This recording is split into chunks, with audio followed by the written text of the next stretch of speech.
That's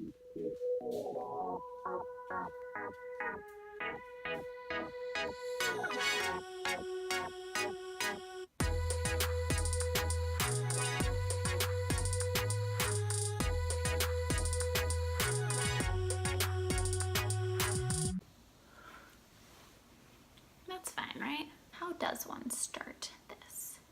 How do people normally start these things? Usually it's like, hey guys, welcome back to my channel. I don't have a channel. There's no welcoming back. It's just, hello, welcome, welcome front. What? Hi there. My name is Caroline Kelso Zook. If you don't know who I am an artist and a designer and a writer, and I created a website called madevibrant.com where I write about the intersection of creativity and personal growth and a bunch of fun stuff. And I'm trying a little experiment. So this is all very new to me. I have been really inspired lately by artists on YouTube who kind of share behind the scenes of what it's like to create art and what it's like to be in their studio. And I realize I've never really done that. I mean, I share snapshots here and there on Instagram, but I really love how much watching them work inspires me. So I thought maybe I could do that for someone else. So my new experiment is a little something I'm calling Sunday Studio Snapshot. Studio Snapshot Sunday? I don't know. Whatever words you see right now is what I ended up going with. And just the idea that as a fun little project on a Sunday, I would put together a video just kind of sharing with you some of my thoughts on being an artist and what it's like in my messy studio. Maybe it'll continue to inspire me to create a little bit more and get in here on a regular basis. And also, I just really wanted to play around with making videos and telling stories, which I am always inspired by. I don't want to like quit my business and become a vlogger. That is not my intention. I just want to see if I can learn a new skill, which is kind of visual storytelling, editing, things of that nature. So my goal is to keep it super simple. I'm talking like no fancy audio, no fancy, what other fancy stuff would you need? Gear? I don't know. Whatever we have on hand, I'm going to use. And hopefully I learn a few things along the way.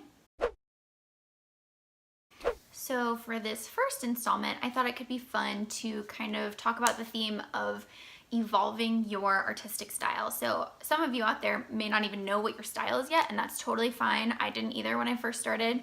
I started out hand lettering, and then I kind of moved into acrylic painting, as you can see, and I'm still trying to figure out what my overall style is with that, but I've definitely narrowed in on something that is somewhat recognizable, which is definitely vibrant colors, a lot of contrast, a lot of movement. But now I'm sort of in this stage with my art where I find myself wanting to push it further and kind of go to new places and become even more confident with what I know my voice is. But I've learned that the only way to do that is to do a bunch of work. So I'm trying to do a piece a day during the week. But I thought it'd be fun to take you on a journey back through kind of how my style has evolved over the past 2 years, just with painting in general. So let's dive into the archives. Okay, so here is my sort of IKEA hacked flat files, like super behind here. That has all of my paintings from forever ago. Let's see if we can pull out some from a while back. So back in 2016, when I wanted to pick up acrylic painting, I decided to commit to painting a different hand-lettered piece every single day of the year. This was before I figured out that I could add the lettering digitally, so you'll see across all of these what the final piece was that I actually turned into prints that I sold in my shop. And I did one of these every single day, and I posted them on Instagram whether I liked it or not, whether I liked the final piece or not, and if I didn't like it, then that was okay, because the next day I had another shot at it. And I found that that was the best way for me to explore a bunch of different styles and figure out what I really liked. Eventually, I went down to smaller sizes just so I could cut down on my time, because committing to a daily piece is a lot. And yeah, you can see here the just volume of work that I went through. And like I said, I didn't like all of it, but that's the point. You got to show up for it, and that's how you figure out what your style is. Another great way to explore and experiment is having an art journal.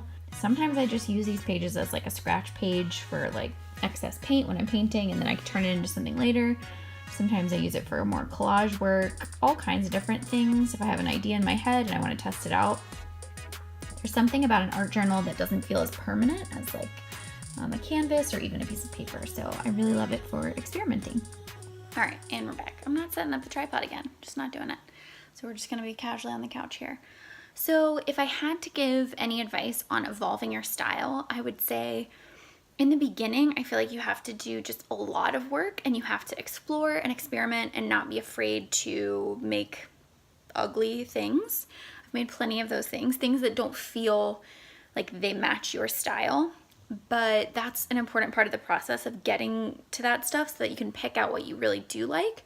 So I think it's this constant kind of inhale and exhale, this like exploration and going outward and then refining and pulling it back and taking what you do like and then like really sticking to that and honing that in. And then when you feel yourself getting stagnant again, you go back out and you explore and you try different stuff and you mess up and you create stuff you don't like.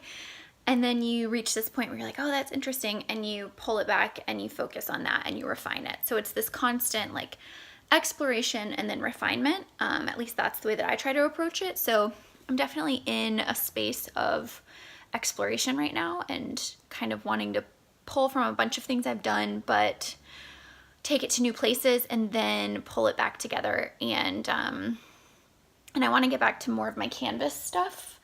I mean, there's no reason why a painting should be in a state of like just halfway done for like a year. I just really want to commit to doing that more. So that's where I kind of am right now in my practice. And I hope it was fun to see my studio and the work that I've gone through over the years. And I'm sure I'll continue to go through more, and share with me any questions that you have in the comments, and hopefully I can answer them.